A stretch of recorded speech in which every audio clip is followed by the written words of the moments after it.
Hello! How are you all doing? In this video, we will continue working on the menu we created in the last video, which is for the Wild Burger restaurant. The goal is to create a menu that is similar to this one. For example, this is a restaurant we have called Ibn Hamido. Take a look at the menu design, everyone, including all the options, add-ons, and everything related to the products. And here we have both delivery and pickup. Currently, for Wild Burger, we only have pickup, but we will discuss delivery in detail in other videos. Currently, what we want to do is add all our products to this restaurant and improve the menu's appearance a bit. So, first, we'll do something simple. We will go to Settings, then Design.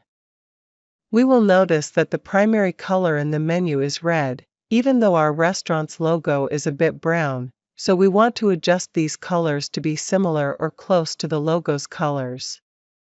So, let's click on the primary color. Here, you can choose the colors yourself, like this, demonstrating, or you can click on this button and then precisely specify the color you want for the menu's colors. For example, let's click here now. I want my main color to be this one, so it selected this light brown for me. It is preferable that the color is dark. Why? Because the prices, for instance, adopt the same color you select, so the text is clear to people. So we will choose a dark color. We will come here and choose a dark brown color, this one, for example. We can, for instance, select the color from here and then control the shade of the color from here, like lightening the color a bit, like this. Here, we can also rearrange our categories or sections. For example, in the menu, we want to display the beef burger or, let's say, the salads first. We drag the category we need to the top, like this. Then, we can place salads at the bottom. Then we can position the chicken burger like this. After you finish here, you can also add a cover image. This image will appear here like a banner. It's not a requirement, but it helps give your menu a better appearance. Once you finish here, click Save. Let's go back to our menu and refresh. See? The colors are now slightly adjusted. Now, let's take a practical example regarding products. Let's go to Products. We have two products we added from the last time. Before we add all of our menu's products, let's explain a few things on our products page. In Manage Categories, if we open it, we saw this last time, and we added these categories together. You can assign a chef to the category itself. For example, suppose you have a chef working on the grill, and he has a screen. You want only the grill orders or, for example, the beef burger and chicken burger categories to go to this chef. You would choose the chef here. Of course, it will say no chefs found because we haven't talked about employees and how to add them yet. We will discuss that later, but this is an option you might need. Now let's talk about the product options themselves. Here we have the product name, price, and quantity in branches. If you want to specify the quantity, we currently have one branch. If you had other branches and added them, they would appear here. For example, if you have a promotion on a specific product with a specific quantity that will run out, it's best to specify its exact quantity. The menu here includes both pickup and delivery. This means your customer, if they want delivery, can add an address with their exact location, specify the location, add the address, choose the branch, and place the order. This will then appear for you on the orders page in your dashboard. If they want pickup, it's the same idea. They will select pickup from here, and the order will also appear on your orders page. We will discuss all of this in later stages. Let's go back to the products topic. Here we have the categories topic. For example, you might have several products included in more than one category. For example, you have this product, the cheeseburger. You have it on its own, and you can also include it in a promotion. It's normal for a product to be in more than one category, but be careful that the product itself will be duplicated, meaning it will appear twice in the menu here. So, be mindful of this point. Changing the picture. If you want to change the picture, click here and change it normally.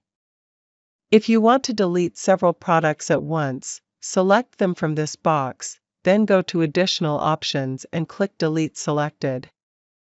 If you want to hide a product from the menu, so it doesn't appear in the menu, for example, this product, let's say, I want to hide it from the menu, so I click on More and then click Hide from Menu.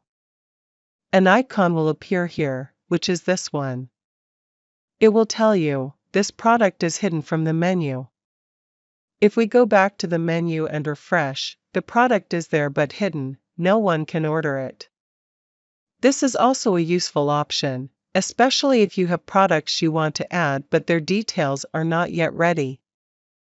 Okay, now let's go to the product details themselves. In the product details, there is the description, and I strongly recommend that this description be written well and completely, at least in Arabic, because people read this text. You have something here called product cost. The product cost is something that will not be shown to the customer, but it is useful for you in the reports. Why? Because when you look at the reports later, we will discuss reports, you'll know exactly how much this product cost you, how much you sold, and its quantities and details. So, it's a useful thing for you in the future to get an overview of how this product is performing. Now let's look at the discounted price and discounted price expiry date.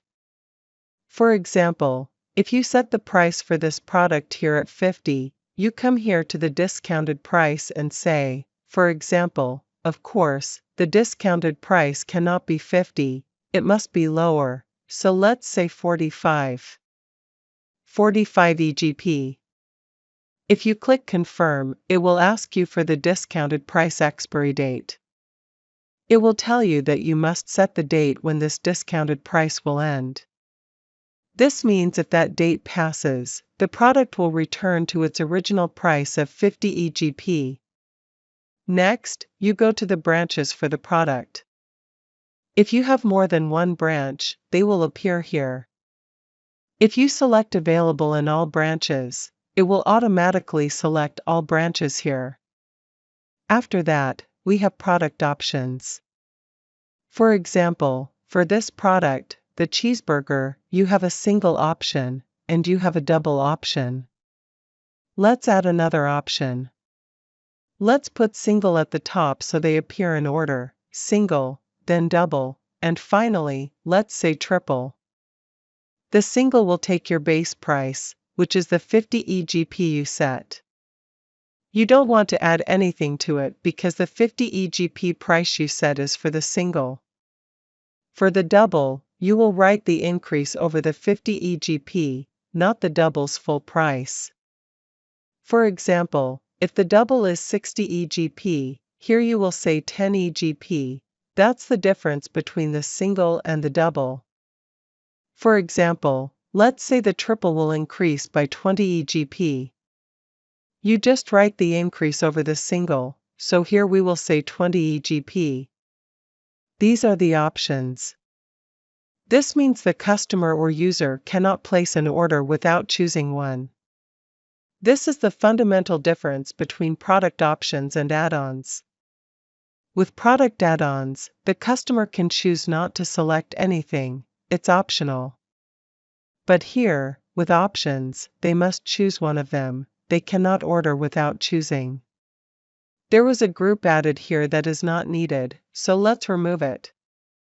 So, for the options of this product, we have size. The maximum limit here is for how many options they can choose from this group. If you have a group where they must choose, say, 2 options, you write 2 here, and then they must select 2. But in our case, I want them to choose only one thing, single, double, or triple. Of course, if you want to add a 4th or 5th option, you add them from here. Next, we move to add-ons. Add-ons are things the customer wants to add. For example, they want to add a packet of fries. Packet of fries. Let's say the price is 30 EGP. Another add-on, for example, cola. Let's say the price is 20 EGP. They can choose it, or they can choose not to choose it, normally. Of course, you can add more from this button. The last thing we have is nutritional information. This is a standard that was required in the menus in Saudi Arabia, and we are following this standard. It's not mandatory to write this, but it's good to have it in your menu, such as calories. For example, how many calories are in this product? Say, 450. Salt in milligrams.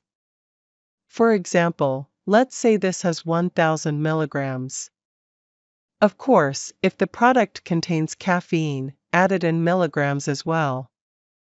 This will give you a very nice look in the menu.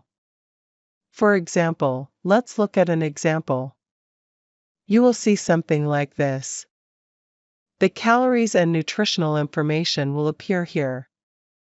If the customer clicks on it, it will show them the exact time needed to burn the calories and how many calories, and if you added salt, it will appear. That's it. We have covered all the product details. We will click Confirm. After we confirm, we must click Save. This is very important, don't forget it. There is also a way to add a product more quickly. If you have a repetitive product where you just need to change the picture and name, there is a way to add this more quickly. Go to More and click Duplicate. It will duplicate this product. Now all you have to do is, for example, change the name. Let's say Cheeseburger Classic. The price, for example, the quantity in branches, let's say the quantity is unlimited. We will come here and select Unlimited and click Save. Also, make sure the English name is correct. If you don't want to add the English name, that's fine. The most important thing is to have an Arabic or English name. Click Save. Then go to Product Details and change the data you want because it has copied all the data from the original product to this new one.